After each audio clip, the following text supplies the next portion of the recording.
Hello, everyone, at the Texas Distance Learning Association certification program for October of 2021. My name is Daniel Bernardo, and the final research project I'll be presenting is entitled Working on a Song, Digital Accessibility and the Possibilities of Music Education. That said, the place of implementation will be here where I'm employed and where I've studied, the University of North Texas. Specifically, it's going to bring in several locations, several groups within the university. Where I'm currently employed, the Division of Digital Strategy and Innovation, the Center for Learning Experimentation, Application, and Research. This is where we do a lot of our accessibility work, as well as research into new accessible fields and tools.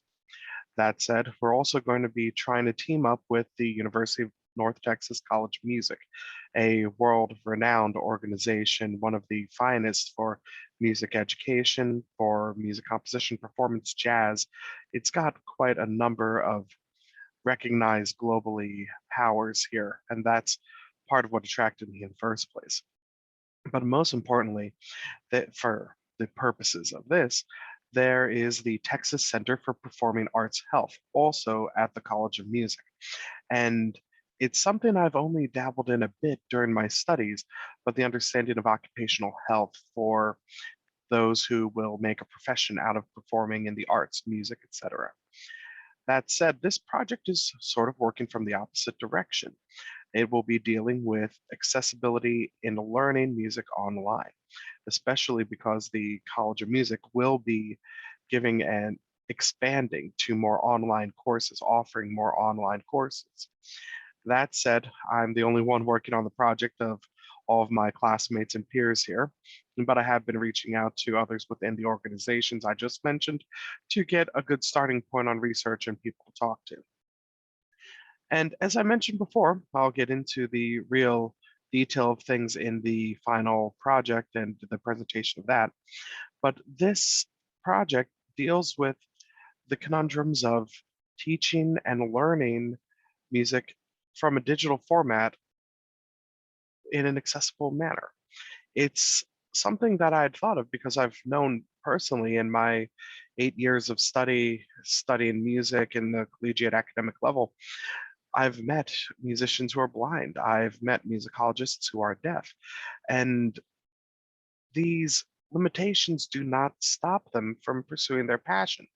And from a purely in-person sense of pedagogy, how the old methods were to learn and repeat from an instructor, a lot of it was able to be compensated for.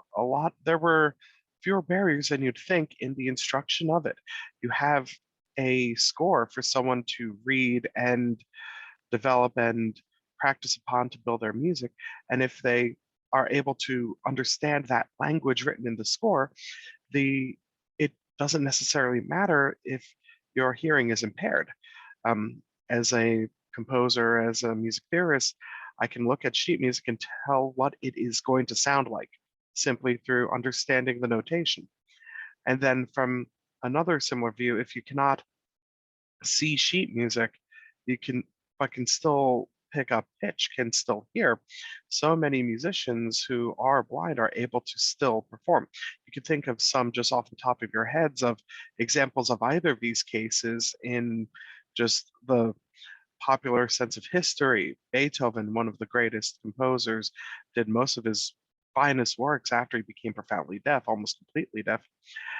There are people like Ray Charles, Stevie Wonder, who were amazing pianists in spite of visual impairment. These are some of the starting points, but it does become tricky when we discuss the digital element of it.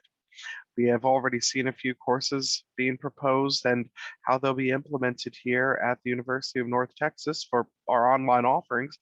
And we've noticed some of the issues, some of the major barriers that come up when music is taught digitally. Things like alt text. There are very few language specific tags or support, practically none right now for screen readers or when you're performing a scan over a PDF to pull up meaningful information out of sheet music. And if it's a handwritten notation, if it is a manuscript for music historians or some of the earlier theorists, it's even harder to try to get meaningful data out of that. Then there's the subject of how one will do notation, putting that note to paper themselves, be it digitally or what have you.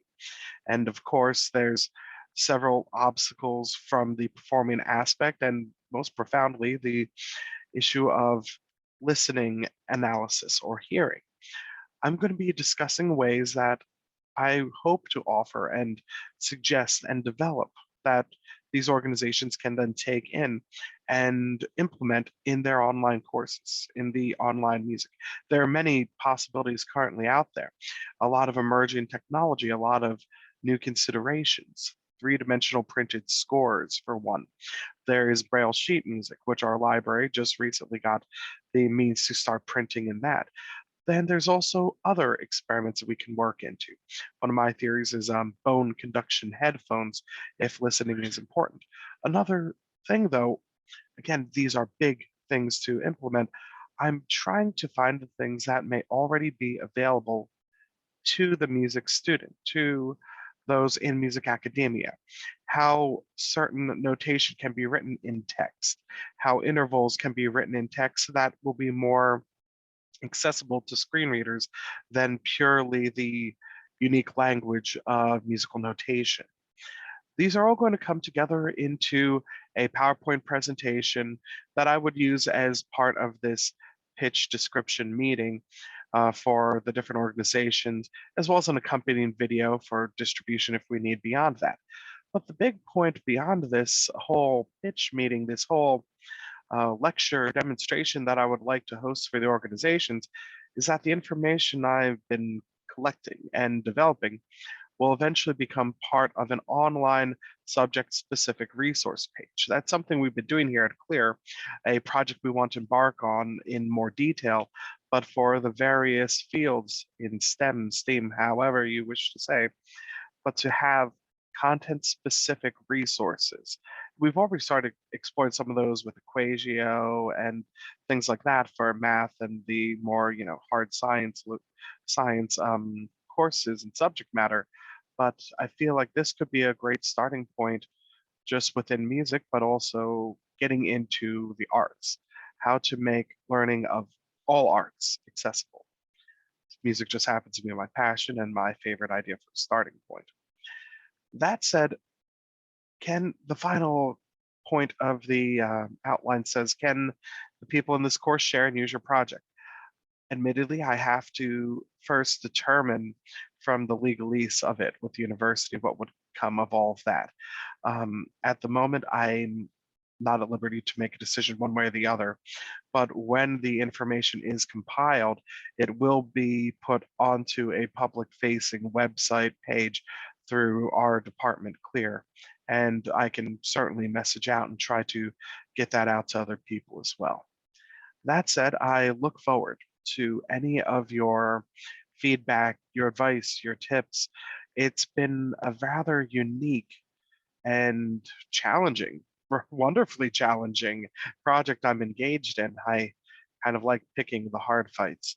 And of all the things I've learned, I'm still of the mind that I want to get as many people's opinions and perspectives on it.